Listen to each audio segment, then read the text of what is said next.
ইসলামী সত্যিকার অর্থে করেন তাহলে আপনি আর মূর্খ থাকতে পারবেন না, আপনি শিক্ষিত হয়ে যাবেন।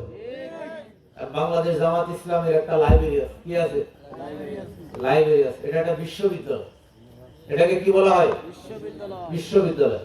কারণ আমরা দেখেছি আমাদের অনেক মূর্খ যারা জীবনে পড়ালেখা করে নাই, তারা যে কোরআনের দাস দিতে পারে, বিশ্ববিদ্যালয়ের অনেক শিক্ষক ওই দাস দিতে পারে না। এই বিশ্ববিদ্যালয়ে পড়ার দাম।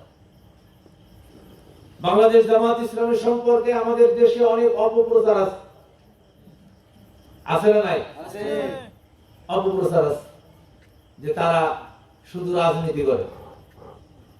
জামাত ইসলামী বাংলাদেশে শুধু রাজনীতি করে।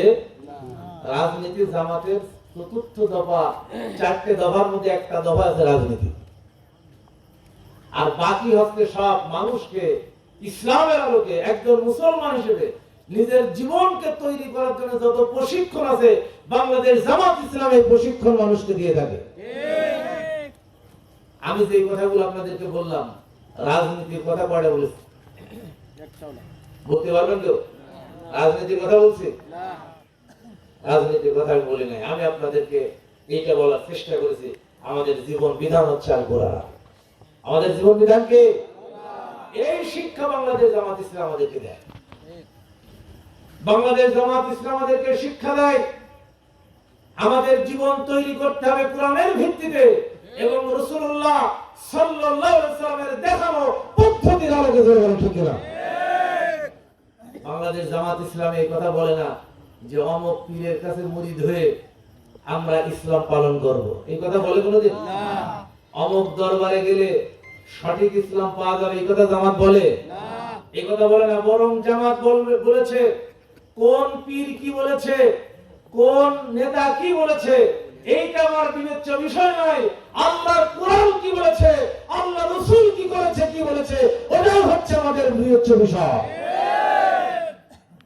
এজন্য আমাদের জীবনের সকল ক্ষেত্রে কোরআনকে এবং রাসূলুল্লাহর সুন্নাহকে মেনে চলতে হবে। এই শিক্ষাই বাংলাদেশ জামাত ইসলামে দিয়ে থাকে। আমাদের বিশাল সাহিত্য ভান্ডার আছে, আপনারা পড়বেন, সচেতন যারা তারা পড়বেন।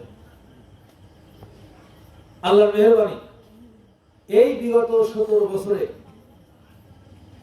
আমাদের বিরুদ্ধে যত অপপ্রচার হয়েছে রাজনৈতিক ভাবে, এইরকম অপপ্রচার বাংলাদেশের ইতিহাসে আর কোন রাজনৈতিক দলের ব্যাপারে হয় না। কিন্তু আমাদের কে ইসলাম থেকে, কোরআন থেকে আমাদেরকে কি কেউ দূরে সরাতে পেরেছে? পারে না। এই দুর্দিনে, কঠিন দুর্দিনে দেশের আলেম সমাজ, উলামায়ে কেরাম তাফসীর মাহফিলের মাধ্যমে, বিভিন্ন সভা সমাবেশের মাধ্যমে ইসলামকে বাংলার জমিনের প্রত্যেকটা ঘরে ঘরে আলেম ওলামারা পৌঁছে দিয়েছে। ঠিক না? তাফসীর মাহফিল কি সব বন্ধ করতে পারছিল? না। এই তাফসীর মাহফিলের কোরআনের বক্তব্য আমরা শুনে আমাদের ঈমানকে তাজা করতে পেরেছি না পারি না? কাজে কোরআনকে কেউ কখনো শক্তি দিয়ে বল প্রয়োগ করে কোরআনের আন্দোলনকে কেউ স্তব্ধ করে দিতে পারে না। কথা মান আল্লাহ সূরা সাফের 8 নম্বর আয়াত, ইরিদুনা লিউতফিউ নূরাল্লাহি বিআফওয়াহিহিম আল্লাহু মুতিম্মু নূরিহি ওয়ালাউ কারিহাল কাফির। তারা তাদের মুখের ফু দিয়ে ইসলামের আলোকে, কোরআনকে তারা নিভিয়ে দিতে চায়, কিন্তু আল্লাহ বলছেন আমি আমার এই আলোকে পৃথিবীতে জ্বালিয়ে রাখবো।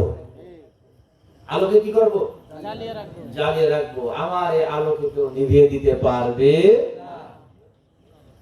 এটা হচ্ছে মুসলমানদের ঈমানী চেতনা, ঈমানী দৃঢ়তা। আমরা শহীদ হতে পারি, আমরা জীবন দিতে পারি, কিন্তু আল কোরআন থেকে আমাদেরকে আলাদা করা যাবে না।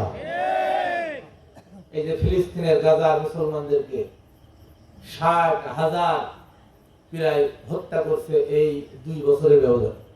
কয় হাজার? 60,000। গতকালকে আপনার একটা ভিডিও দেখেছেন, ডোনাল্ড ট্রাম্প আর নেতানিয়াহু বৈঠক করছে, সেখানে বলছে যে গাজা একটা আবাসিক ব্যবসা, মানে ফ্ল্যাট ব্যবসার একটা উপযুক্ত জায়গা। ওদেরকে যদি আমরা তাড়িয়ে দিতে পারি তাহলে ওই জায়গায় আমরা ফ্ল্যাট করে সারা পৃথিবীর যারা বড় লোক তারা ফ্ল্যাট কেন্দ্রে ওখানে বসবাস করবে। নাউজুবিল্লাহ মিন যালিক। এখন এটা পারবে কি পারবে না এটা সিদ্ধান্ত কার কাছে? আল্লাহ। আমরা মনে করি গাজার মুসলমানদের যে ঈমান আর আমাদের ঈমান আকাশ আর পাতাল। তারা 60,000 জীবন দিয়েছে, প্রতিদিন তাদের ঘর বাড়িগুলো বোমা মেরে উড়িয়ে দিচ্ছে, এরপরও তারা বলছে গাজা ছেড়ে যাব না, আমরা জীবন দিয়ে দেব কিন্তু গাজা ছেড়ে যাব না। এটা হচ্ছে আমাদের মাতৃভূমি। জোরবেলা ঠিক কিনা? আমাদেরকে ওই দেশ থেকে নিশ্চিহ্ন করে দেওয়ার ষড়যন্ত্র করেছিল না করে নাই?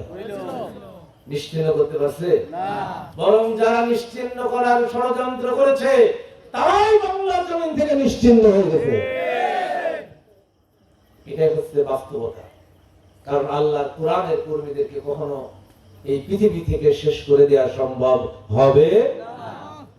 সম্মানিত ভাই, আমি আপনাদের কাছে অনুরোধ করব, বাংলাদেশ জামাত ইসলামী একটাই মাত্র অপরাধ এই বাংলার জমিনে, আমরা নামাজের দাওয়াত দিয়ে কোনো সমস্যা নেই, আমরা রোজা রাখার দাওয়াত দিয়ে কোনো সমস্যা নাই, আমরা আপনাদেরকে বৈঠকে দাওয়াত দিয়ে কোনো সমস্যা নাই, আমরা আপনাদেরকে যাকাত দিতে বলি কোনো সমস্যা নাই, আমরা আপনাদেরকে আল্লাহর পথে অর্থ ব্যয় করার কথা বলি কোনো সমস্যা নাই। সমস্যা তখনই বাড়ে যখন আমরা বলি রাষ্ট্রীয়ভাবে আল্লাহর কোরআনের আইনকে প্রতিষ্ঠা করতে হবে, তখনই এক শ্রেণীর ইসলাম বিরোধী মুসলমানরা আমাদের বিরোধিতা করতে শুরু করে। তবে রাসূলুল্লাহ সাল্লাল্লাহু আলাইহি সাল্লাম তার জীবদ্দশায় কোরআনের ভিত্তিতে কি রাষ্ট্র চালিয়েছিলেন নাকি চালান না? চালিয়েছেন না? রাসূল যদি চালান, আমরা সেই কোরআনের ভিত্তিতে রাষ্ট্র চালানোর চিন্তা করলে আমাদের দোষ হবে কেন? তাহলে আল্লাহ রাসূলকে দোষ দেন। কথা কি ঠিক বলছেন না ঠিক বলছেন? তাহলে আল্লাহ রাসূল তো বিরাট দোষ করেছেন। দোষ করেন না? তিনি কোরআন দিয়ে মদিনার রাষ্ট্র চালিয়েছেন 10 বছর। কয় বছর? 10 বছর। 9.5 লক্ষ বর্গ মাইল এলাকা ছিল ওই সময় ইসলামের রাষ্ট্রের পরিধি।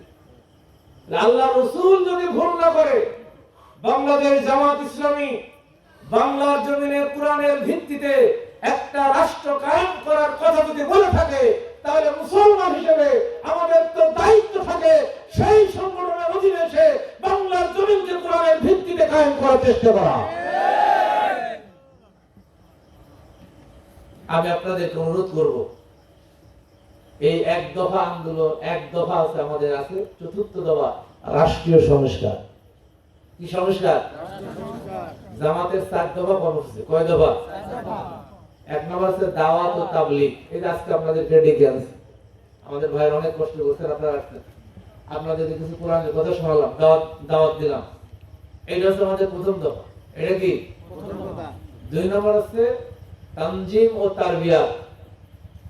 শুধু দাওয়াত শুনলেই হবে না, কোরআনের কথা শুনলেই হবে না, কোরআনের কথাকে প্রতিষ্ঠিত করার জন্য একটা সংগঠন লাগবে। কি লাগবে? ঐক্যবদ্ধ শক্তি লাগবে, জামাত লাগবে। এটা আমার কথা না, কোরআন আছে। ওয়াতাসিমু বিহাবলিল্লাহি জামিআন ওয়া লা তাফাররাকু।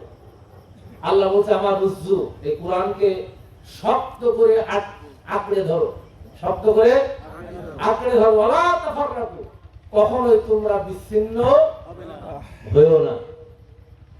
এই সংঘবদ্ধ থাকার দরকার আছে না নাই? মুসলমানদের একটা হাদিস শোনাবো, এটা হচ্ছে হাদিসে কুদসি, মুসনাদ আহমদের হাদিস।